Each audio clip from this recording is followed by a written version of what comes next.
কিছুক্ষণের মধ্যেই আবির 2 cup coffee নিয়ে আসছে। কফির কাপ দুটো টেবিলের উপর রেখে পকেট থেকে একটা গাঁদা ফুল বের করে মেঘের কানে গুজে দিল। আবিরের কর্মকাণ্ড দেখে মেঘ অভিভূত ন্যায় চেয়ে আছে, নিষ্পলক দৃষ্টি তার। আবির ভাই নিজের হাতে কানে ফুল গুজে দিচ্ছে এটা অনুভব করতেই মেঘের হৃৎপিণ্ড দিকবিদিক ছোটাছুটি শুরু করে দিয়েছে। আবিরের প্রতি অষ্টাদশী এতটাই আসক্ত হয়ে গেছে যে দিবারাত্রি শুধু আবির ভাইকে নিয়েই স্বপ্ন দেখে। তাই কোনটা বাস্তব আর কোনটা কল্পনা সেটাই মাঝে মাঝে গুলিয়ে ফেলে। আবির মেঘের দিকে তাকিয়ে শান্ত কণ্ঠে বলল, মাশাল্লাহ, আমার ফুল ছেঁড়াটা সার্থক হলো। মেঘ জানালার গ্লাসের দিকে তাকিয়ে নিজেকে দেখল। এলোমেলো কালো চুলের মধ্যে হলুদ রঙের ফুলটাকে অসম্ভব সুন্দর লাগছে। পরক্ষণে নিজের চোখ মুখের দিকে নজর পড়তে গ্লাস থেকে দৃষ্টি সরিয়ে নিল। কান্নার তোপে মুখমণ্ডল লাল হয়ে গেছে। নিজের বিষণ্ণ মুখশ্রী দেখতে কারোরই ভালো লাগে না। আবির ঠান্ডা কণ্ঠে বলল, কফিটা খা। আবির কফির কাপ হাতে নিয়ে বিছানার পাশে বসেছে। কফির কাপে 2 চুমুক দিয়ে রাশভারী কণ্ঠে বলে উঠল, নিজেকে এতটা উৎপীড়িত ভাবিস না। মুখ লুকিয়ে কান্না তারাই করে যাদের নিজের প্রতি কোনো আস্থা নেই। মেঘের নিস্তব্ধতা দেখে আবির দীর্ঘশ্বাস ছেড়ে পুনরায় বলল, তুই যত কাঁদবি মানুষ তোকে আরও বেশি কাঁদাতে চাইবে। কিছু মানুষের কাজই হলো অন্যের দুর্বল জায়গাতে আঘাত করা। বাজারিতে পড়ছিস, নতুন বন্ধ হচ্ছে। আর যাই করিস কখনো নিজের দুর্বলতা কারো কাছে প্রকাশ করবি না। মেঘ মনোযোগ দিয়ে কফি খাচ্ছে আর আবিরের কথা শুনছে। আবির ভাইয়ের প্রতি অষ্টাদশীর নিষিদ্ধ প্রেমানুভূতি এতটাই প্রখর হতে শুরু করেছে যা প্রকাশ করতেও সাহস পাচ্ছে না, প্রকাশ না করেও থাকতে পারছে না। যতবারই ভাবে আবির ভাইকে নিজের মনের কথা বলবে ততবারই ফুপ্পির কথা মনে পড়ে যায়। ফুপ্পির কথা মনে হলেই শুধু কান্না পায়। আবির ভাই রাজশাহী চলে যাবে শুনে এমনিতেই মন খারাপ ছিল। তার মধ্যে সন্ধ্যাবেলা জান্নাত আপু কল দিয়েছে। জান্নাত আপুর ফোন দিয়েই ফুপ্পির সাথে কথা বলেছে। ফুপ্পির কান্না শুনে মেঘও কান্না শুরু করে দিয়েছে। বারবার শুধু মনে হয় এই বাড়ির মানুষগুলো তো নিষ্ঠুর কেন। আব্বু বড় আব্বু কিভাবে পারছেন বোনকে রেখে এতগুলো বছর কাটাতে। ওনাদের কলিজা কি একটা বাড়ির জন্য কেঁপে ওঠে না। তানভীর ভাইয়াও তো মেঘের সাথে এত বছর যাবৎ এমনটাই করে আসছেন। যদি জানতে পারে মেঘ আবিরকে ভালোবাসে তাহলে আব্বু বড় আব্বুর মতো 2 ভাই নিশ্চিত এমন আচরণই করবে। এসব ভেবেই মেঘ কাঁদছিল। মেঘ আস্তে করে বলল, জান্নাত আপু কল দিয়েছিল।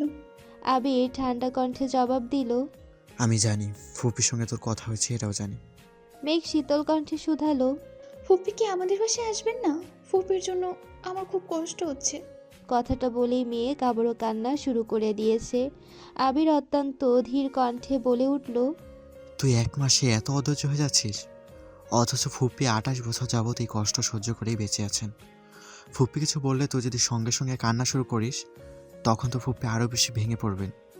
নিজেকে আগে শক্ত কর। ফুপ্পির সাথে খুব শীঘ্রই সম্পর্ক ঠিক করার চেষ্টা করব। একটু থেমে আবার বলল, আর ফুপ্পির সাথে কথা বললে একটু সাবধানে বলিস, বাড়ি কেউ যেন কোনোভাবে কিছু বুঝতে না পারে। মেঘ শীতল কণ্ঠে জবাব দিল। আচ্ছা। আবির আবারও কিছুটা সময় নিয়ে মেঘকে বোঝানোর চেষ্টা করলো। তারপর নিজের রুমে চলে আসছে। আবির নিজের রুমে ব্যাগ গোছাচ্ছিল। হঠাৎ তানভীর দরজা থেকে ডাকলো, ভাইয়া আসবো? আই। তানভীর কয়েক কদম এগিয়ে বিছানার পাশে দাঁড়ালো। আবির শার্ট ভাঁজ করতে করতে প্রশ্ন করলো, কিছু বলবি? হ্যাঁ। বল। বনুরা ইদানিং মিনহাজ আর তামিম নামের 2টা ছেলের সঙ্গে কথা বলে। ওরা একই ডিপার্টমেন্টে পড়ে। তুমি কি এই বিষয়ে কিছু জানো? আবির ধীর কণ্ঠে উত্তর দিল, জানি। তাহলে কিছু বলছো না কেন? আবির নিশ্চুপ। তানভীর পুনরায় বলল, আমি ছেলে দুটোর খোঁজ নিয়েছি। তুমি বললে আমি বনু বা ওই ছেলেগুলোর সঙ্গে কথা বলি। আবির এখনো নিশ্চুপ। সে ব্যাগ গোছানোতে ব্যস্ত। তানভীর আবারও বলল, ভাইয়া আমি কি ওদের ওয়ার্নিং দিব? আবির ভারী কণ্ঠে বলল, কোনো প্রয়োজন নেই। কেন? এমনি, যদি পারিস আমি ফেরার আগ পর্যন্ত একটু খেয়াল রাখিস। তা তো রাখবই, কিন্তু তুই যা এখন। তানভীর রুম থেকে বেরিয়ে গেছে। সঙ্গে সঙ্গে রাকিবকে কল দিয়ে সব জানিয়েছে। 10 মিনিটের মধ্যে রাকিব আবিরকে কল দিয়েছে। আবির কল রিসিভ করে গম্ভীর কণ্ঠে বলল, তুই ওকে একই বিষয়ের কথা বলতে ফোন দিয়েছিস? রাকিব চিহ্নিত কণ্ঠে শুধালো, তোর সমস্যা কি? আবির বিরক্তির স্বরে জানালো। সমস্যা নেই। তুই কি বিষয়টাকে গুরুত্ব দিচ্ছিস না? ওয়ার্নিং দিলেই ঠিক হয়ে যাবে। তুই শুধু বল ওয়ার্নিং দিব কি না। বিষয়টা আমি বা তানবীরই সামলাতে পারবো। আবির কণ্ঠ দ্বিগুণ ভারী করে বলল। ওয়ার্নিং দেওয়ার হলে আমি প্রথম দিনই দিতাম, এতদিন অপেক্ষা করতাম না। কিছু বলছিস না কেন? তুই কি মেঘের প্রতি? রাকিবের কথা শেষ করার আগেই আবির রাগান্বিত কণ্ঠে চিৎকার দিয়ে উঠল। থাম।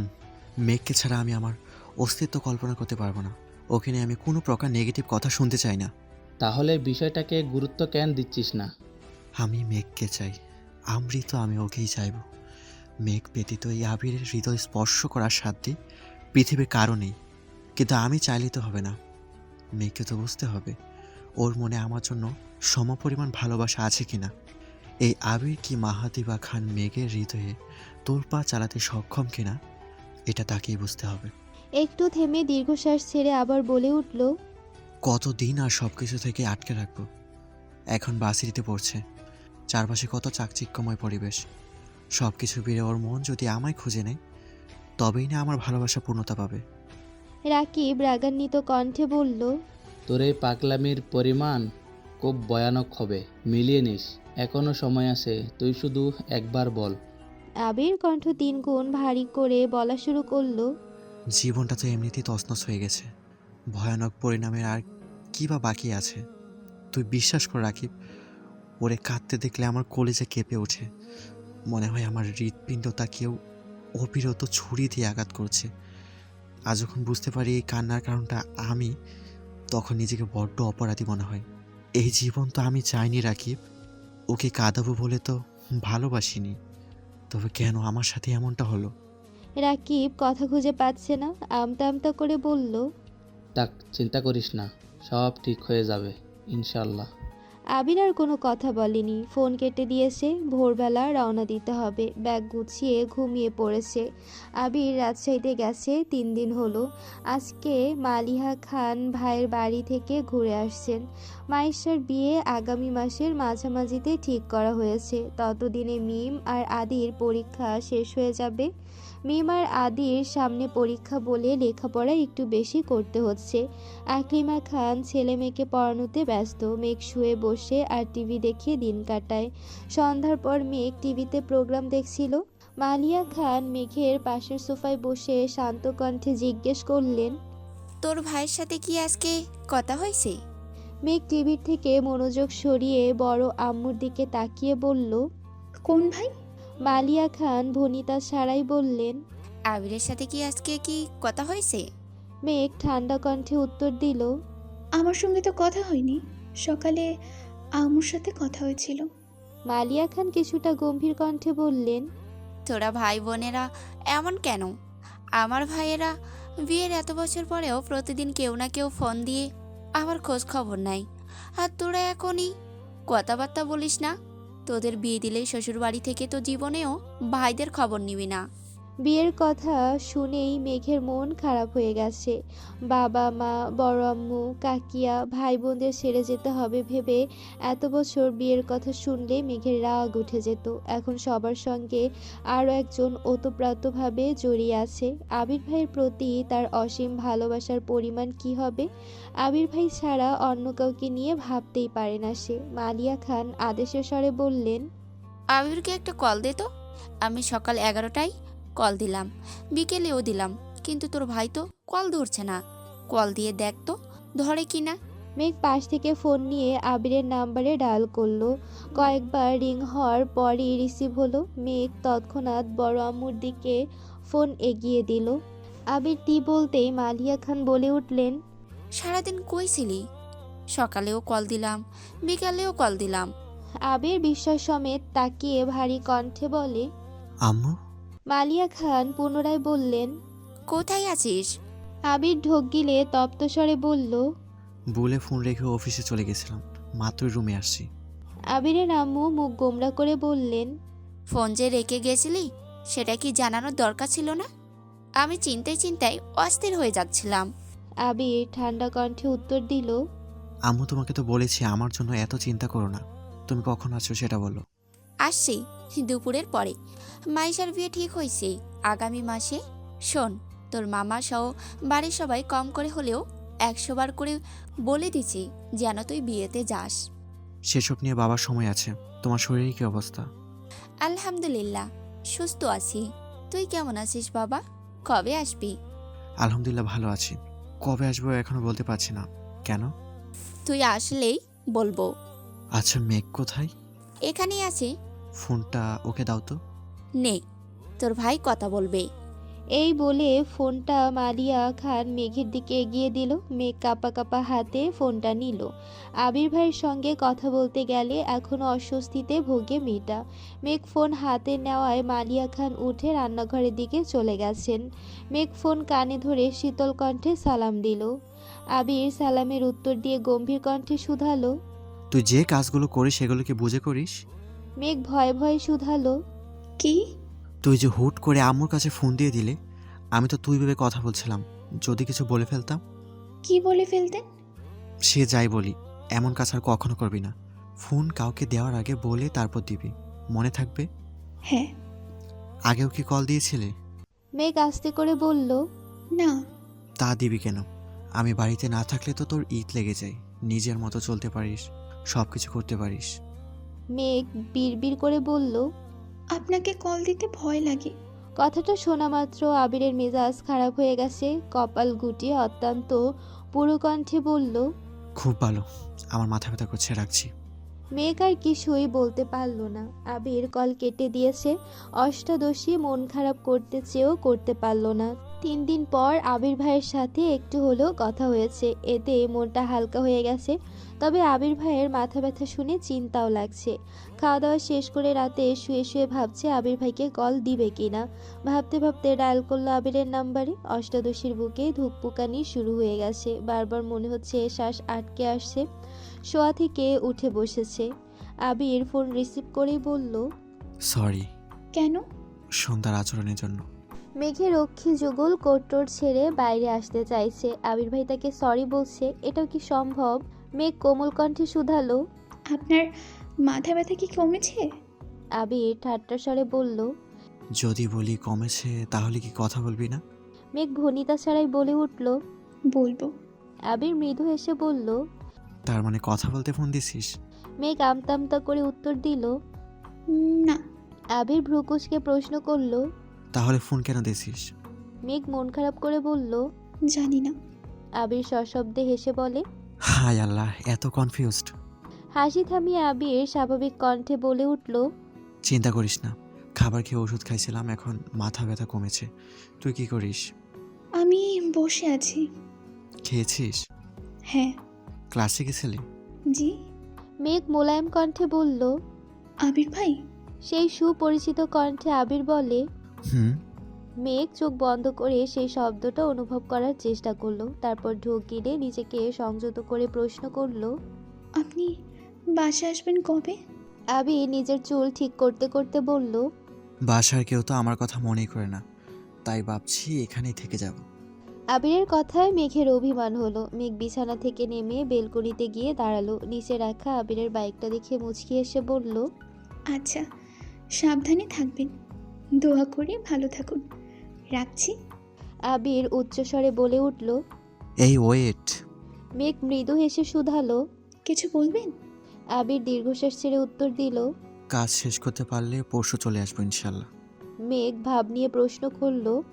কেন ওইখানে থাকবেন না? আবির দাঁত চিবিয়ে চিবিয়ে উত্তর দিল। সেটা সময় বলে দেবে। মেঘ মোলায়েম কণ্ঠে বলল। আমি মজা করছিলাম। সাবধানে থাকবেন, এখন রাখছি। আচ্ছা, তুইও সাবধানে থাকিস। মেঘ বেলকনিতে দাঁড়িয়ে ফোনে আবিরের ছবি দেখায় ব্যস্ত। প্রতিটা ছবিতেই আবির ভাইকে অসম্ভব সুন্দর লাগছে। এত সুদর্শন কোনো পুরুষ হতে পারে, এটা আবির ভাইকে না দেখলে মেঘের বিশ্বাসই হতো না। আবির ভাইয়ের বলা প্রতিটা কথায় অষ্টাদশীর হৃদয় দোলা দিচ্ছে। এই কয়েক মাসে আবির ভাই অষ্টাদশীর পুরো পৃথিবী দখল করে ফেলেছে। এতগুলো ছবি দেখলো কিন্তু একটা ছবিতেও হাসির ছিটে ফোটাও নেই। অথচ ওই মানুষটা নিজেও জানে না ওনার হাসিটা অষ্টাদশীর অতীব প্রিয়। মেঘের মাঝে মাঝে মনে হয়, ফুপির মতো আমার জীবনটাও যদি এমন হয়, ফুপার মতো আবির ভাই কি কোনোদিন ভালোবাসবেন আমায়? আজ সেই কাঙ্ক্ষিত দিন, আবির ভাই আসবে বলে মেঘ দুপুর থেকে বেলকনিতে অপেক্ষা করছে। অথচ আবির ফেরার কোনো নামগন্ধ নেই। বারবার ফোন হাতে নিচ্ছে কিন্তু কল দেওয়ার সাহস হচ্ছে না। কিছুক্ষণ পর মিম রুমে আসছে। আপু কি করো? মেঘ বেলকনি থেকে রুমে ঢুকতে ঢুকতে বলল, এমনি দাঁড়িয়েছিলাম। তোর হাতে এটা কি? আপু জানো, আমার এক বান্ধবী এটা আমাকে দিয়েছে। সুন্দর না? মেঘ হ্যান্ড প্রিন্ট করা টি শার্টটা হাতে নিয়ে দেখলো। অনেক সুন্দর হয়েছে। তোর বান্ধবী করেছে? না, আমার বান্ধবীর বড় বোন অনলাইন থেকে শিখে নাকি করেছে। আপু চলো না আমরাও শিখি।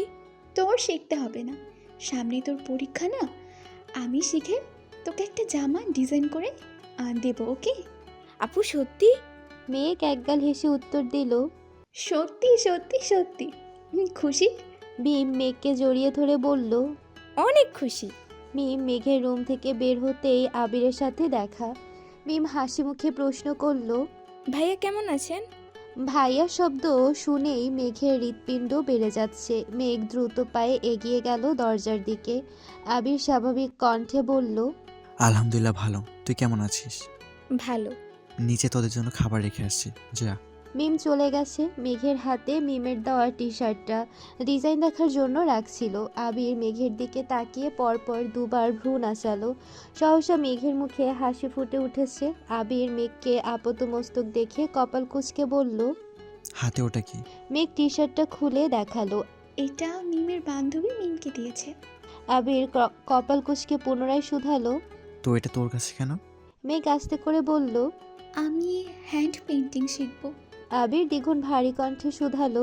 কোথা থেকে? মেঘ চট করে উত্তর দিল। অনলাইনে। কথাটা শুনে আবির স্বস্তির নিঃশ্বাস ফেলল। মৃদু হেসে উত্তর দিল। আচ্ছা শিখিস, যা যা লাগে বলিস আমায়, এনে দেবো নে।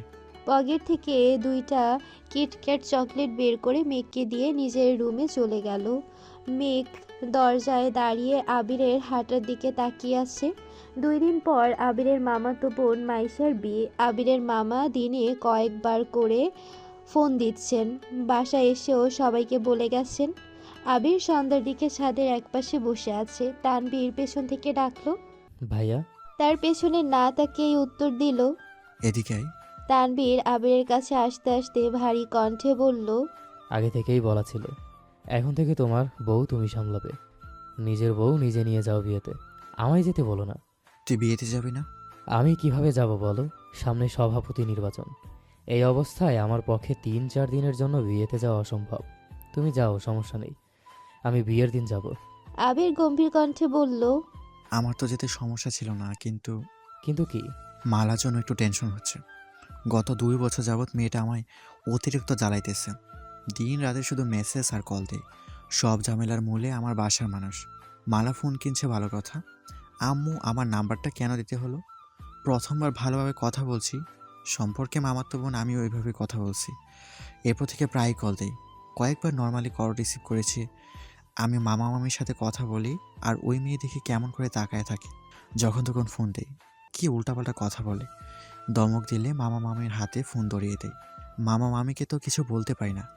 না পাচ্ছিলাম নাম্বার ব্লক করতে, না পাচ্ছিলাম ভালোভাবে কথা বলতে। এখন তো বিয়ের জন্য ওই বাড়িতে যেতে হবে। ওই মেয়ের আচরণ দেখে তো তোর বোন না আবার হাইপার হয়ে যায়। এই চিন্তাই ভালো লাগছে না। কত কাহিনী তো আমায় বলনি। অসহ্যকর বিষয় নিয়ে আলোচনা করতে আমার অসহ্য লাগে। তানবীর একটু ভেবে বলল। ভাইয়া ভেবো না, তোমার একটা থাপ্পড় খাইলেই সব ঠিক হয়ে যাবে। আবির বিরক্তির স্বরে জানালো। বাসায় যেদিন আসছিল ওই দিনই থাপ্পড় দিতে ইচ্ছে হয়েছিল। তোর বোন ব্যতীত আমি স্বেচ্ছায় কোনো মেয়েকে ছুতে চাই না বলে ওই মেয়ে এখনও আমার থাপ্পড় খায়নি। এখন কি করবা? আবির দীর্ঘশ্বাস ছেড়ে বলল। যদি মালার কারণে মেঘের চোখ থেকে 1 ফোঁটা পানিও পড়ে, মালার খবর আছে, আমি ভুলে যাব সে আমার বোন হয়। তানবীর ভীত স্বরে বলে। ভাইয়া তোমার রাগটা কন্ট্রোলে রাখো প্লিজ। বনুরে মালার থেকে দূরে দূরে রাখো, আর পারলে বনুরে একটু সময় দিও। তানবীরের সাথে বেশ কিছুটা সময় কথা বলে আবির নিচে আসছে। মেঘ সোফায় বসে টিভি দেখছে। ড্রয়িং রুমে আর কেউ নেই। আবির মেঘকে দেখেও না দেখার মতো করে রান্নাঘরে চলে গেছে। নিজের জন্য কড়া করে 1 কাপ কফি করেছে। কফির মগটা হাত নিয়ে আবির সিঁড়ির দিকে যাচ্ছে। মেঘ কপাল কুঁচকে এক দৃষ্টিতে আবির ভাইকে দেখছে। আবিরের মনের ভেতরে দুশ্চিন্তাগুলো চেহারায় ভেসে উঠছে। অষ্টাদশী আবিরের তামাটে চেহারা দেখে বোঝার চেষ্টা করছে আবির ভাইয়ের কি হয়েছে। মেঘ একবার ভাবছে জিজ্ঞেস করবে, কিন্তু সাহসও হচ্ছে না। আবির সিঁড়ি পর্যন্ত যেতেই মালিয়া খান নিজের রুম থেকে বের হতে হতে আবিরকে ডাকলেন। আবির সিঁড়ির সাথে দাঁড়িয়ে পড়েছে। মালিয়া খান সোফায় এসে বসলেন। আবিরের দিকে তাকিয়ে বললেন, তোর সাথে কথা আছে। আবির নির্বিকার কণ্ঠে বলল, আম্মু, তুমি যে বিষয় নিয়ে কথা বলতে চাচ্ছ সে বিষয়ে আমি কথা বলতে চাই না বলেই রাজশাহী থেকে ফেরার পর থেকে তোমার সাথে দূরত্ব রেখে চলছি। কথা বলতে চাই না বললেই কি সব কিছু এড়িয়ে যেতে পারবি? তোর কি বিয়ের বয়স হয়নি? বিয়ে কি করবি না? আবির তপ্ত স্বরে জানালো। বিয়ে করার সময় হলে নিজেই তোমাদের বলবো। মালিয়া খান শুষ্ক কণ্ঠে বলে উঠলেন, আমি আমার ছেলের এই রূপ দেখব বলে ছেলেকে বিদেশে পাঠাইনি। তোকে এত মনমরা দেখতে আমার ভালো লাগে না। আমি চাই তুই বিয়ে কর। একটু থেমে পুনরায় বললেন, জান্নাত মেয়েটাকে আমার খুব ভালো লাগছিল। এতদিন মেঘের টিউটর ছিল, এখন তো আর সে আমাদের বাসায় পড়ায় না। মেয়েটার খোঁজ নিতে তো সমস্যা নেই। আবির নিশ্চুপ। মেঘ হাওয়া হয়ে তাকিয়ে আছে বড় আম্মুর মুখের পানে। মেঘের চোখে মুখে দুশ্চিন্তার ছাপ। কিভাবে বলবে জান্নাত আপুর যে বিয়ে হয়ে গেছে, তাও আবার আসিফ ভাইয়ার সঙ্গে। মেঘ সহসা আবিরের মুখের পানে তাকালো। মালিয়া খান মেঘের দিকে তাকিয়ে বললেন, তোর কাছে জান্নাতের নাম্বার আছে? মেঘ বলে। জান্নাত আপুর মেঘের কথার মাঝে আবির বলে ওঠে, ওর কাছে নাম্বার থাকবে কোথা থেকে? তুমি কি শুরু করছো আম্মু? মেয়েটা পড়াতে আসছিল, পড়াইছে, আলহামদুলিল্লাহ মেঘ চান্স পাইছে। মেয়েটাকে দাওয়াত দিয়ে খাওয়াতে চাইছো, গিফট দিতে চাইছো, সব ইচ্ছেই পূরণ করা হলো। এরপরে এই বিষয়ে নিয়ে কথা কেন ওঠে? মেঘ আহাম্মকের মতো আবিরের দিকে চেয়ে আছে। বলে দিলেই হয় জান্নাত আপুর বিয়ে হয়ে গেছে। আবির মেঘের দিকে চোখ রাঙিয়ে ইশারা করলো যাতে কিছু না বলে। আবির দীর্ঘশ্বাস ছেড়ে পুনরায় বলল, সামনে মাইশা আপুর বিয়ে, তুমি বরং সেদিকে মনোযোগ দাও। আর বিয়ে বাড়ি থেকে কোনোভাবে আমার বিয়ের কথা তুললে আমি কিন্তু সঙ্গে সঙ্গে বিয়ে বাড়ি থেকে চলে আসবো, কথাটা মাথায় রেখো। মেইন গেট থেকে ভেতরে 2 কদম এগিয়ে আলী আহমেদ খান উচ্চস্বরে বললেন, হয়েছেটা কি? মা ছেলের মধ্যে কি নিয়ে মনোমালিন্য চলছে? আবির মায়ের দিকে তাকিয়ে ধীর কণ্ঠে বলল, আব্বুকে কিছু বলবো না কিন্তু। বাবার দিকে তাকিয়ে গম্ভীর কণ্ঠে বলল, কিছু না। আবির চলে গেছে। বড় আব্বুকে দেখে মেঘও টিভি বন্ধ করে চলে যাচ্ছে। আলী আহমেদ খান সোফায় বসতে বসতে মালিয়া খানকে শুধালেন। কি হয়েছে? মালিয়া খান মনমরা হয়ে উত্তর দিলেন, কি আর হবে, বিয়ের কথা বলছিলাম, এজন্য রাগারাগি করছে। আলী আহমেদ খান ভারী কণ্ঠে বললেন, তুমি ছেলেরে আর কিছু বইলো না, মাথাটা একটু ঠান্ডা হোক, আমি কথা বলবো। মালিয়া খান শীতল কণ্ঠে জানালেন, ঠিক আছে। আজ মাইশার গায়ে হলুদ। মালিয়া খান আর আলী আহমেদ খান গতকালই বিয়ে বাড়িতে চলে গেছেন। মালিয়া খান মাইশাদের বড় ফুপি, তাই ওনার দায়িত্ব একটু বেশি। আরও আগেই যাওয়ার কথা ছিল, কিন্তু অসুস্থতার কারণে আলী আহমেদ খান স্ত্রীকে একা ছাড়তে রাজি নন। ডাক্তার দেখিয়ে গতকাল উনি নিজেই নিয়ে গেছেন। তানভীর ব্যথিত বাকিরা আজ বিয়ে বাড়িতে যাবে। আগে থেকেই বলা, আবির ইকবাল খানের গাড়ি নিয়ে যাবে। মামুনি, কাকিয়া, মেঘ, মিম আর আদিকে নিয়ে যাওয়ার দায়িত্ব আবিরের। মোজাম্মেল খান আর ইকবাল খান অফিস করে বিকেলের দিকে রওনা দিবেন। সকাল থেকে সাকিব আবিরকে কলের পর কল দিয়ে যাচ্ছে, যেন যত তাড়াতাড়ি সম্ভব বিয়ে বাড়িতে উপস্থিত হয়। সকালের নাস্তা করে ইকবাল খান আর মোজাম্মেল খান অফিসের উদ্দেশ্যে বেরিয়ে পড়েছেন। বাকিরা রেডি হচ্ছে। গায়ে হলুদের পাঞ্জাবি শাড়ি নেওয়ার দায়িত্ব ছিল আবিরের। নিজের কিছু জামা কাপড় সহ সব ব্যাগ গাড়ির ডিকিতে রাখতে গিয়ে হঠাৎ কিছু একটা মনে করে বাড়ির ভেতরে ঢুকছে আবির। মিম, আদি, মামুনিরা ততক্ষণে রেডি হয়ে মেঘকে ডাকতে ডাকতে বেরিয়ে পড়ছেন। কাকিয়া আবিরকে জিজ্ঞেস করলেন, আবার কোথায় যাচ্ছিস? উত্তরে আবির জানালো, ওয়ালেটটা রুমে ফেলে আসছি, তোমরা গাড়িতে বসো, আমি এখনই আসছি। হালিমা খান পুনরায় ডেকে বললেন, মেঘ রেডি হলো কিনা একটু দেখিস তো। আবির আচ্ছা বলে সিঁড়ি দিয়ে জুতো পায়ে উঠে রুম থেকে ওয়ালেট আর একটা জ্যাকেট নিয়ে বের হয়েছে। জ্যাকেটটা পরে ওয়ালেটটা চেক করতে করতে মেঘের দরজা পর্যন্ত এসে ডাকলেন, আর কতক্ষণ লাগবে তোর? আবিরের কণ্ঠ শুনে মেঘ চমকে ওঠে। ত্রস্ত ঘুরে দাঁড়ালো সে। সঙ্গে সঙ্গে বিছানা থেকে জ্যাকেট টেনে গায়ে জড়িয়ে নিয়েছে। মেঘের হুড়োমুড়ি কর্মকাণ্ডে আবির মেঘের দিকে তাকালো। মেঘের গায়ে এমনভাবে জ্যাকেট জড়ানো দেখে আবির কয়েক সেকেন্ডের জন্য স্থির দৃষ্টিতে তাকায়। মেঘ চিবুক নামিয়ে দাঁড়িয়ে আছে। মেঘ কালো রঙের একটা গাউন পরেছে, সাথে আবিরের গিফট করা একটা গর্জিয়াস হিজাবও পরেছে। মেঘকে দেখতে এত মায়াবী আর মোহময় লাগছে যে আবির দৃষ্টি সরাতে পারছে না। মেঘকে আপাতমস্তক দেখে আবির মেঘের আটকে ওঠার কারণটা বোঝার চেষ্টা করলো। যদিও কিছু বুঝতে পারেনি, তবুও আবির চোখ নামিয়ে সরি বলে রুম থেকে বের হতে যাচ্ছিল। মেঘ অস্বস্তি কাটিয়ে ডাকলো, আবির ভাই। আবির দরজার বাহির থেকে উত্তর দিল, হুম। মিমকে একটু ডেকে দিবেন প্লিজ। আবির বেলকনি থেকে ড্রয়িং রুমে একবার তাকালো, কোথাও কেউ নেই। আবির উচ্চস্বরে জানালো, সবাই বের হয়ে গেছে, মিমও গাড়ি কাছে চলে গেছে। কোনো সমস্যা? আমি কি কোনোভাবে হেল্প করতে পারবো?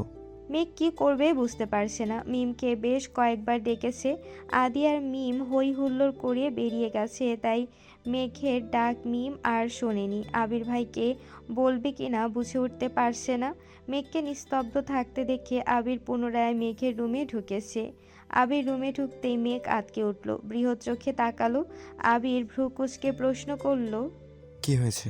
মেঘ চিবুক নামিয়ে নিল। মেঘ এখনও জ্যাকেট জড়িয়েই দাঁড়িয়ে আছে। অষ্টাদশীর অশান্ত মন কেমন করে কাঁপছে, কথা আটকে আসছে। মাথা নিচু করে অনেক কষ্টে বলল, জামার চেইনটা লাগাতে পারছি না।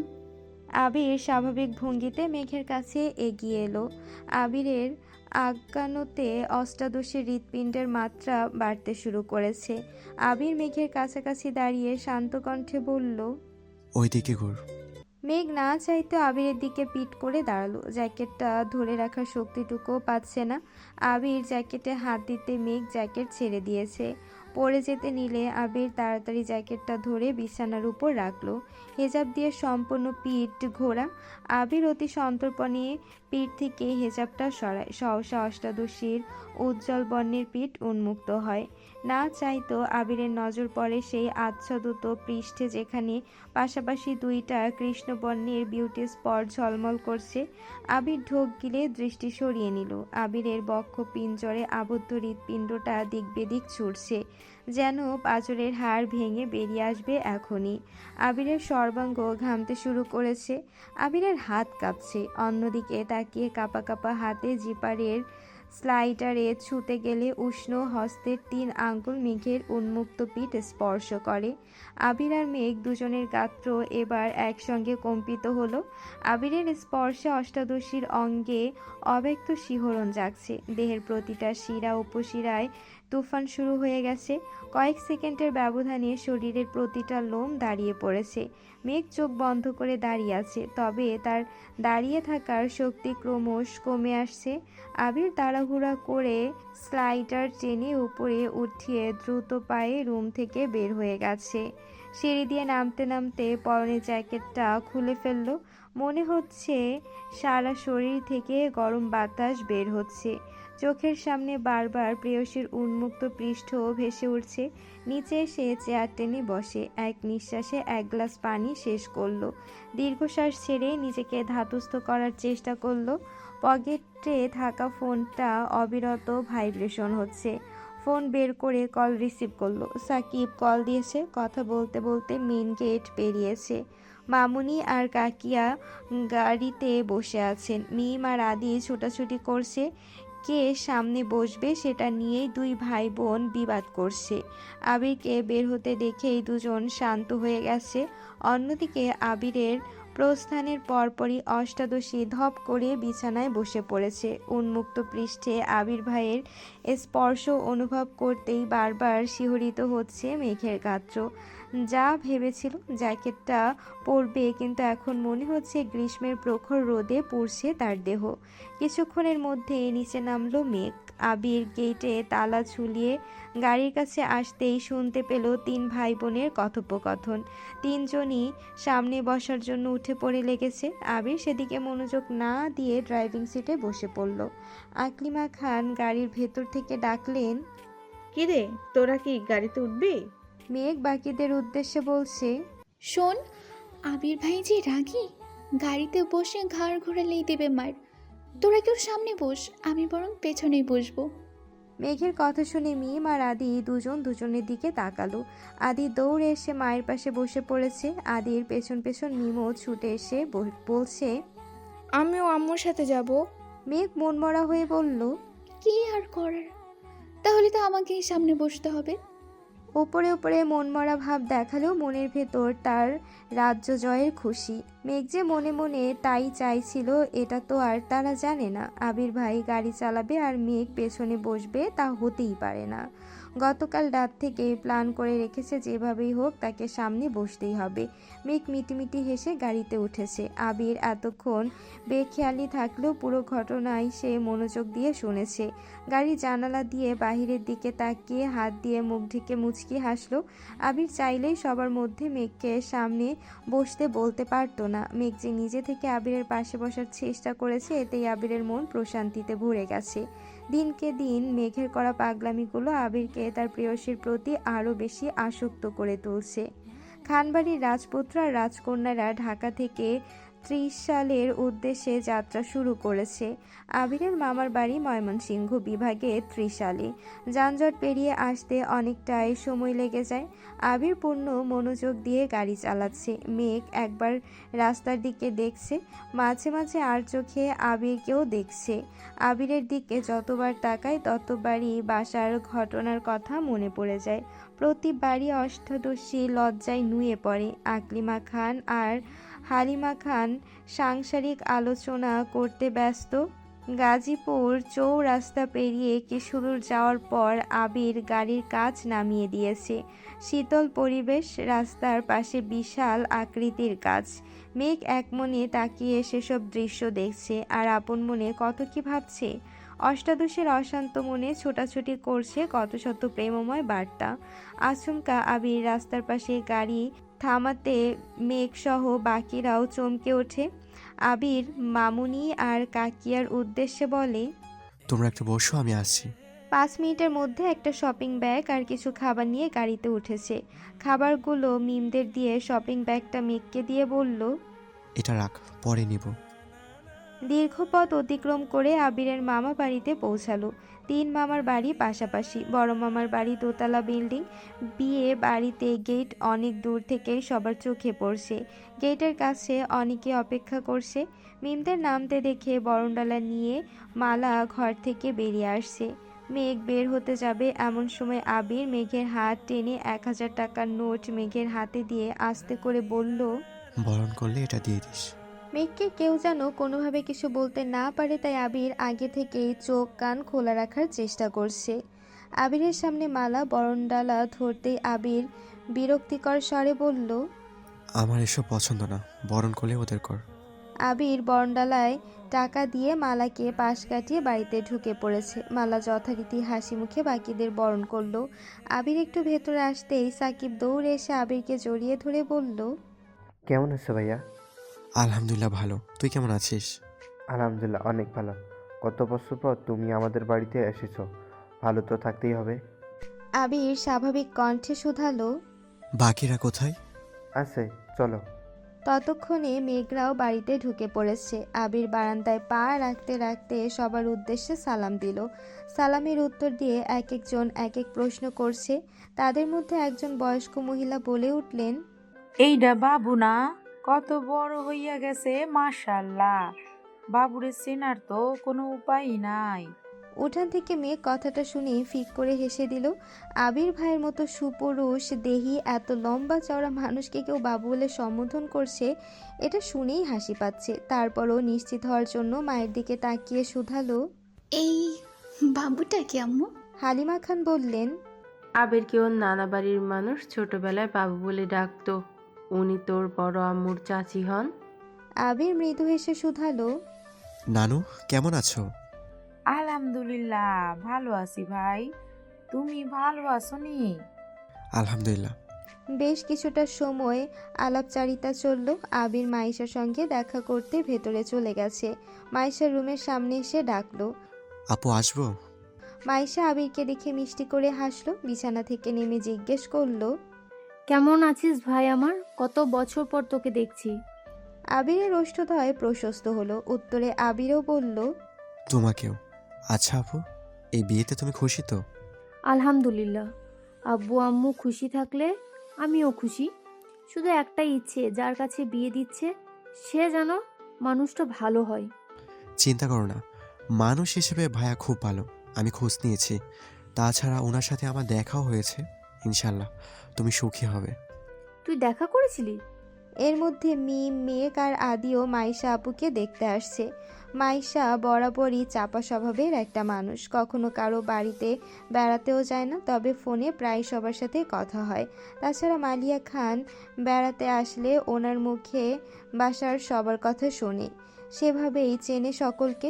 আবির ভ্রুকুচকে শুধালো, কেন, ভাইয়া কি তোমায় বলেনি? কথা বলি না তো। বিয়ে ঠিক হওয়ার পর একদিন কথা হয়েছিল।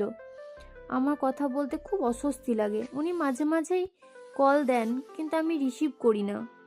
আবির শপিং ব্যাগ আর নিজের পকেট থেকে একটা চিঠি বের করে মাইশাপুর হাতে দিয়ে বলল, তুমি কথা বলো না বলে তোমার জামাই মাঝ রাস্তায় দাঁড়িয়ে থেকে আমাকে দিয়ে পাঠাইছে। এটা পরে ওনাকে কল দিতে বলছে। মেঘ উত্তেজিত কণ্ঠে শুধালো, রাস্তার ওই লোকটা কি আপুর বর ছিল? আবির মেঘের দিকে তাকিয়ে উপর নিচ মাথা নাড়ল। মেঘ মুচকি এসে বলল, মাশাআল্লাহ আপু, ভাইয়া কিন্তু কিউট আছে।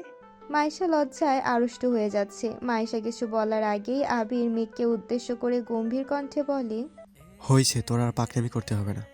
আপুর হাজবেন্ড আপু বুঝবে, তোরা যা এখন। মেঘ, মিম আর আদি রুম থেকে বেরিয়ে যাচ্ছে।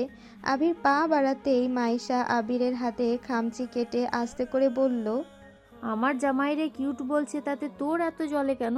কাহিনী কি? কি চলে? তখনই রুমে মালার আগমন হলো। আবির মালাকে দেখে থমথমে কণ্ঠে জবাব দিল, কিছু না।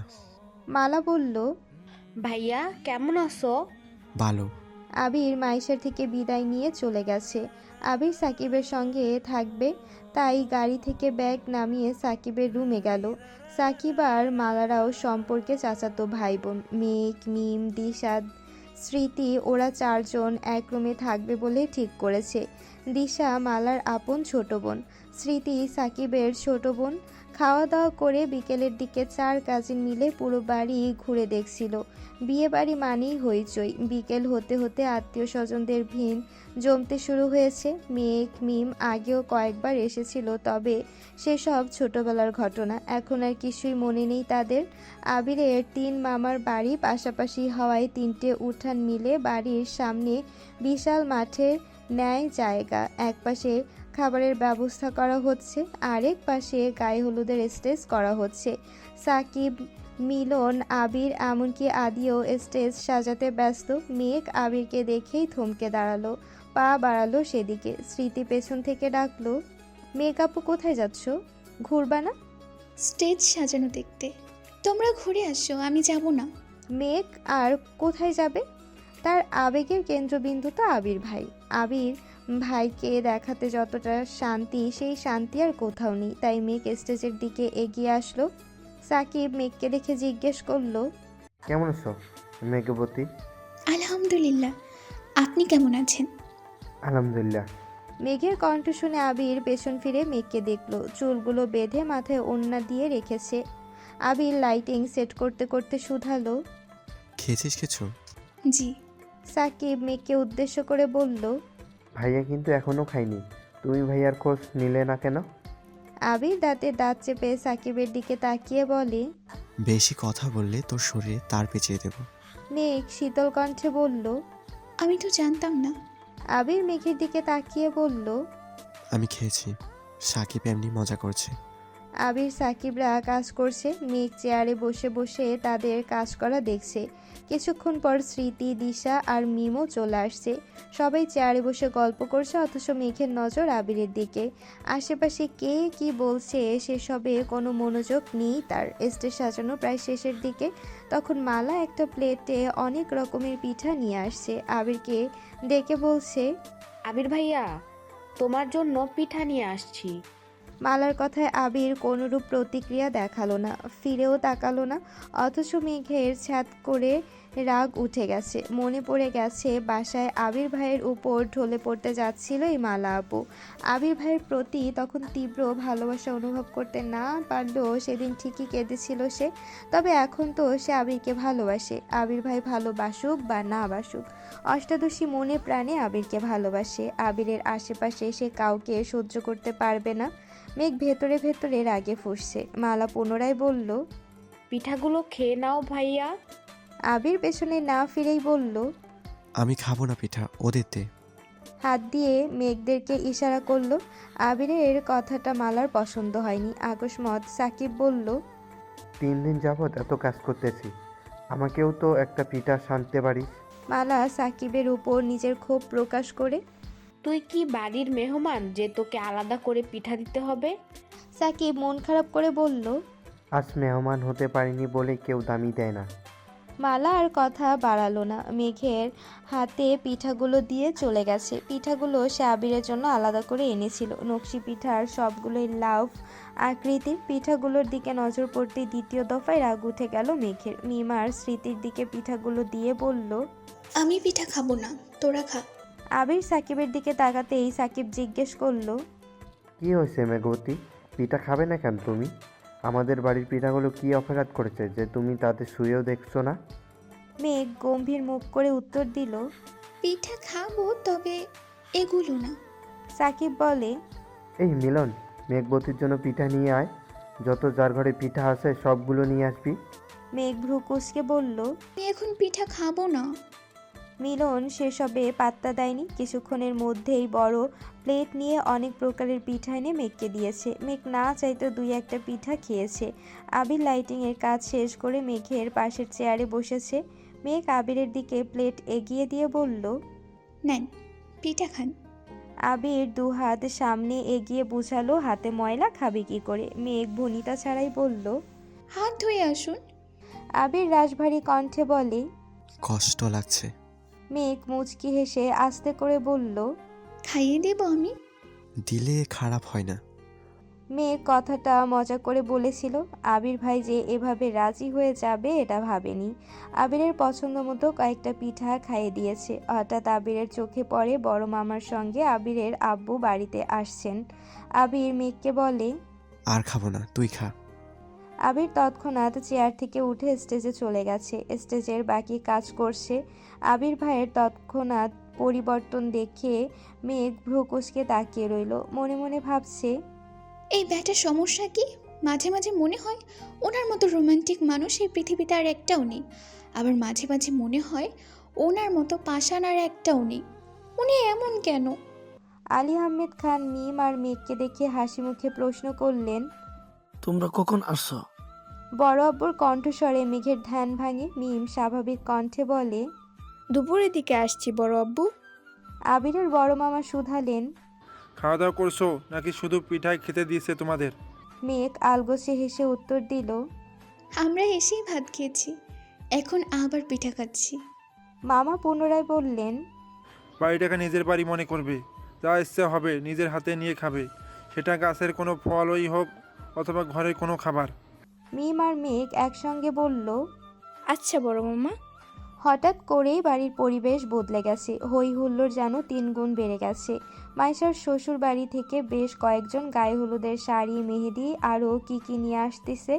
আবির আগন্তুকদেরকে কয়েক মুহূর্ত পর্যবেক্ষণ করলো। 4-5টা অল্পবয়স্ক মেয়ে, সাথে 5-7টা ছেলে।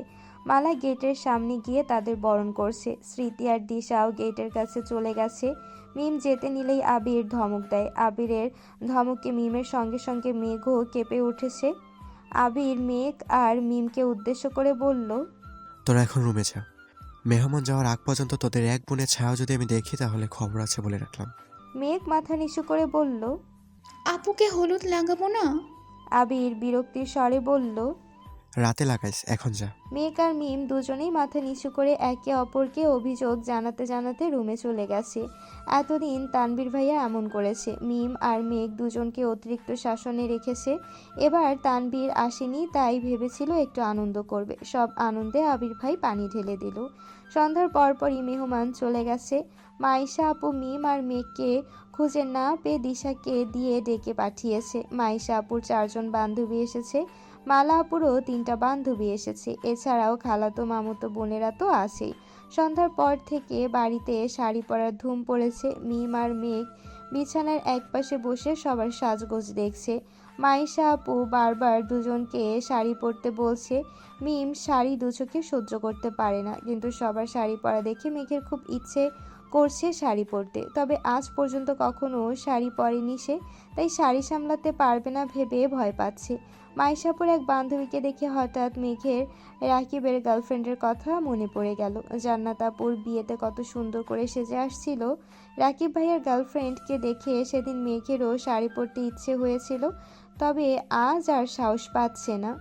আচমকা মাইশা আপু মেঘের দিকে তাকিয়ে জোর গলায় বললেন, মেঘ, তুমি কিন্তু শাড়ি পরবে, একদম না শুনবো না। পরবে মানে পরবেই। আপু আমি তো কখনো শাড়ি পরিনি। তোমার যেভাবে সুবিধা হবে সেভাবেই পরানো হবে, তুমি চিন্তা করো না। মিমের এসব শাড়ি পরা দেখতে দেখতে আর ভালো লাগছে না। মেঘ শাড়ি পরবে শুনে মন খারাপ করে রুম থেকে বেরিয়ে গেছে। মেঘও রেডি হতে ওয়াশরুমে গেছে। মাইশাপু মিটিমিটি হাসছে। মাইশাপুর বেস্ট ফ্রেন্ড জিজ্ঞাসু চোখে চেয়ে প্রশ্ন করলো, কিরে হাসছিস কেন? মাইশা আশেপাশে দেখে বান্ধবীর কানের কাছে বিড়বিড় করে বলল, আবিরের কথা বলছিলাম না তোকে, ওর চাচাতো বোন মেঘ। আমি শিওর আবির মেঘকে পছন্দ করে, কিন্তু কিছু বলতে পারছে না। মেঘকে শাড়ি পরাচ্ছি যাতে আবিরের রিয়াকশন বুঝতে পারি, বুঝলি?